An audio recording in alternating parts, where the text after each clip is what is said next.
Bueno, respecto a la vida de la cigüeña negra durante la reproducción, aquí pues os he puesto un ejemplo de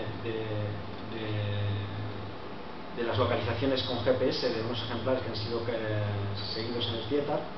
Es una información inédita y bueno, pues en parte, pues, como podéis ver aquí los puntos señalan un poquito la densidad de las zonas de mayor densidad y bueno, pues digamos que las zonas totales de los puntos de las localizaciones, que sería lo que sería el polígono mínimo convexo y que sería todas las zonas, la superficie que suma en los puntitos más exteriores, pues la media es de aproximadamente unos 450 kilómetros cuadrados, que sumarían tanto las localizaciones en vuelo como posados. Pero ya las áreas de campeo y de alimentación, utilizando solo las localizaciones de ejemplares posados, pues ya se quedaría reducido de una manera más efectiva a unos 80 kilómetros cuadrados de rango, ¿no? Entonces, bueno, existe muy poquita información con la especie. Esto es algo nuevo. Se han marcado más ejemplares en la península, pero vamos, muy poquitos con este método y bueno, empiezan a dar bastante información, ¿no?, respecto al uso del espacio, a la migración, a muchos temas que la verdad es que están siendo bastante sorprendentes, ¿no? Entonces, durante la reproducción, bueno, como os he comentado, la cigüeña negra es una especialista en la pesca. Esta fotografía evidentemente no la he hecho yo, la de arriba sí, pero esto tampoco. Os digo que bueno, pues es una especie que explota los recursos del medio acuático.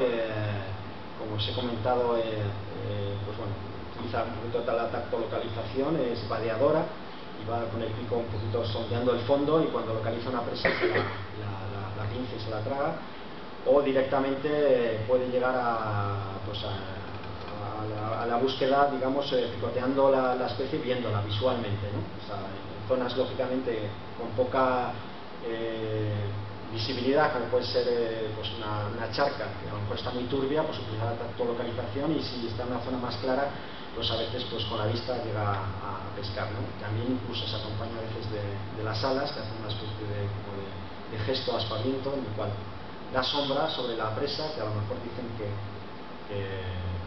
es para atraer, digamos, bueno, yo creo que es más para la capacidad, por su capacidad, o sea, para visualizar mejor la presa, ¿no?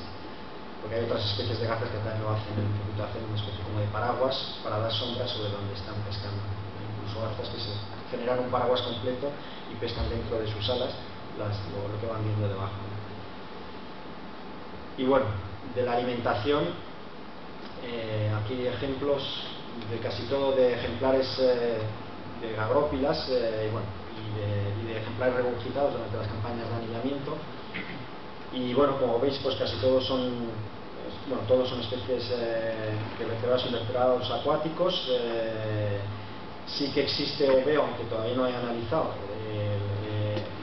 unas claras variaciones según territorios y según individuos. Entonces parece que se especializan, probablemente por el recurso que tienen en su territorio o aparte por su propia especialización.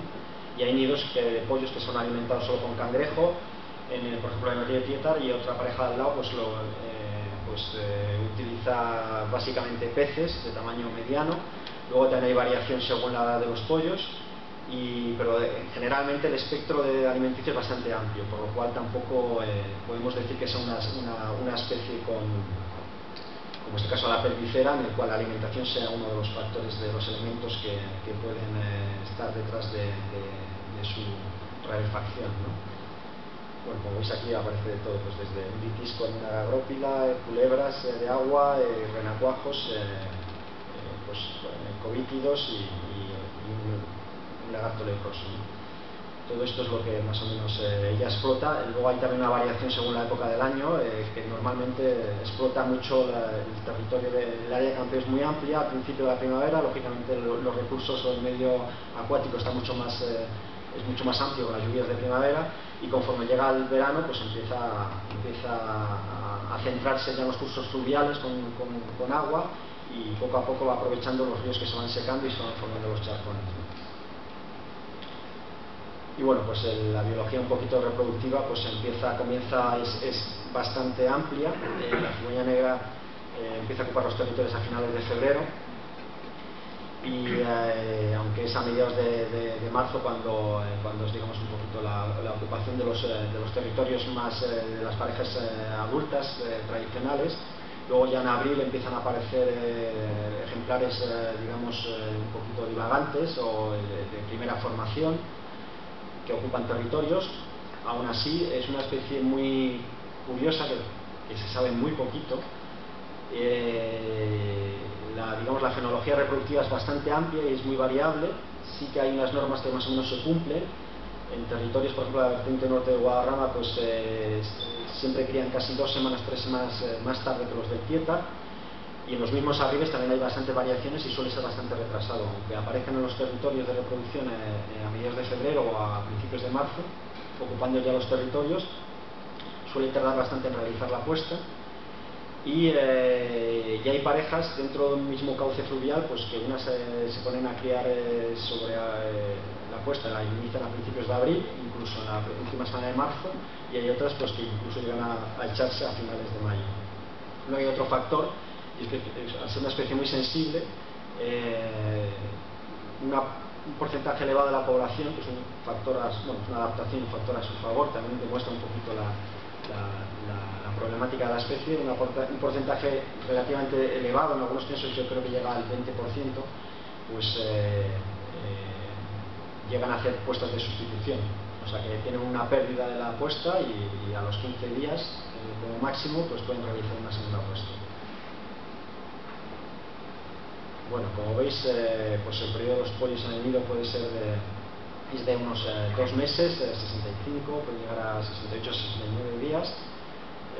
Los pollos nacen cubiertos de un plumón blanco y a los 15-20 días empiezan a destacar los cañones, y bueno, pues al mes o así ya aparecen con esa especie de cresta que llaman, con un aspecto un poquito punky, como de los restos del plumón se les quedan en la zona del cogote y del cuello, y luego al final pues ya presentan el aspecto de pollo que bueno, respecto a los adultos, como veis, pues es bastante más pardo y opaco, aunque el pico y las patas, que son un tono verdoso, ya al mes o así empiezan a naranjearse, digamos, ya en los primeros meses. Y bueno, pues digamos que el plumaje de adulto pues se podría alcanzar dependiendo yo creo que de la situación del ejemplar, pero a partir ya del tercer o cuarto año ya pueden ser reproductores. Hay casos incluso de ejemplares que por el tema del marcaje pues han llegado a ocupar territorios e incubar con 2 años. Bueno, después de la cría, pues lo que ocurre es que se van a unas zonas de concentración, de dispersión reproductiva, en la cual se suelen encontrar con esa parte de la población de adultos que han fracasado durante la reproducción y ejemplares no reproductores. Entonces, digamos, en una primera fase que suele estar centrada entre finales de julio y mediados de julio y mediados de agosto, pues se empiezan a ocupar zonas cambia digamos, el comportamiento territorial de la especie y se empieza a ser gregaria y empieza a ocupar unas zonas que les llamamos zonas de concentración premigratoria, aunque estas zonas al principio son ocupadas por ejemplares locales. Luego ya en septiembre, en el caso de algunas zonas de concentración más ligadas al sistema central, pues se incorporan ejemplares europeos en migración. Entonces, bueno, pues en estas zonas son muy importantes para la conservación porque son donde pasan una parte, casi 2 meses de la vida, donde se asegura la supervivencia de los ejemplares juveniles. Los adultos realizan la muda y, lógicamente, con el coste energético de ello, pues tienen que ser buscan zonas a mediodía tranquilas donde se concentran, y son zonas que ya son conocidas, que serán Cigüeñes, sobre todo en colas de embalses, en lagunas. Pero durante el día, tanto al comienzo como al final del día, pues se empiezan a explorar todas las zonas fluviales próximas y empiezan a alimentarse, y a última hora de la noche pues se van a dormir a dormideros comunales, y más o menos eso es la vida de la cigüeña durante el verano.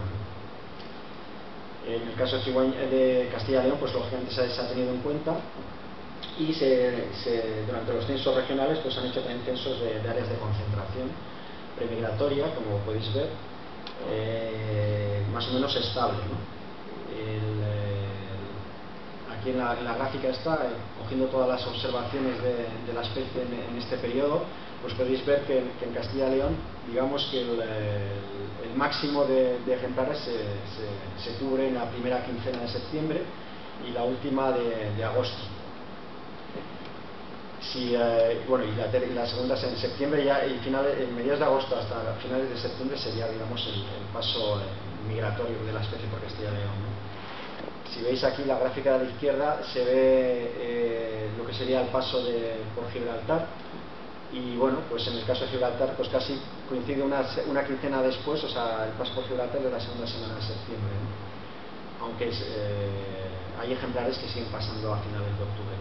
Luego se ve aquí un poquito por Gibraltar lo que sería ya la migración primaveral, que empezaría a partir de la segunda quincena de febrero, y habría ejemplares pasando por Gibraltar, por lo tanto, con probabilidad de ocupar territorios, aunque no suelen ser ejemplares reproductores, pues hasta mayo, hasta la segunda quincena de mayo.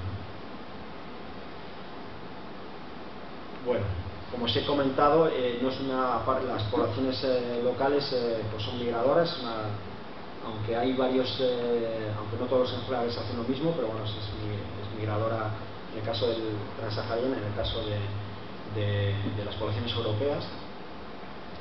Y bueno, aquí es un gráfico de un proyecto que llevan en la República Checa de radiomarcaje por satélite de ejemplares, que bueno, le han dado gran difusión, y bueno, más o menos podéis ver cómo coinciden las zonas de invernada que aparecieron al principio y las rutas de migración. En el caso de Asia, pues no voy a comentar porque no tengo, bueno, como veis, intentan bordear toda la zona de la zona central de la cordillera del Himalaya. Y en el caso de la migración por Europa, pues ocupa dos rutas que son conocidas, la occidental y la oriental. La oriental tiene la mayor carga de población de casi toda la población europea, y parte de la misma población pues también hace la ruta occidental, ¿no? Bueno, como podéis ver, hay ejemplares que incluso casi linkan en un lado y en otro, y no es de extrañar que algún ejemplar incluso coja la ruta occidental o oriental o cambie, ¿no? Aunque normalmente las rutas migratorias sí que existe una fidelidad en los ejemplares, y que seguramente esté ligado a la experiencia del individuo. Es decir, el ejemplar antes de la reproducción, entre el primer y segundo año, si sobrevive, pues suele repetir las mismas zonas de migración. O sea, es decir, que, como se suele decir, la experiencia es un tanto, y los ejemplares sobre todo marcados con anillas, se ve que repiten las mismas zonas las observaciones repiten las mismas zonas de concentración o las mismas zonas donde hay parada migratoria, ¿no? La cigüeña negra, a diferencia de la cigüeña blanca, es una especie que en la migración va parando y utiliza estas zonas de concentración, digamos, donde pasa un tiempo y donde, digamos, como si recargara baterías. En el caso de la cigüeña blanca, la migración es directa y suele ser bastante, desde que sale de la zona de nidificación va a la zona de invernada de manera directa. La cigüeña tarda bastante tiempo, ¿no?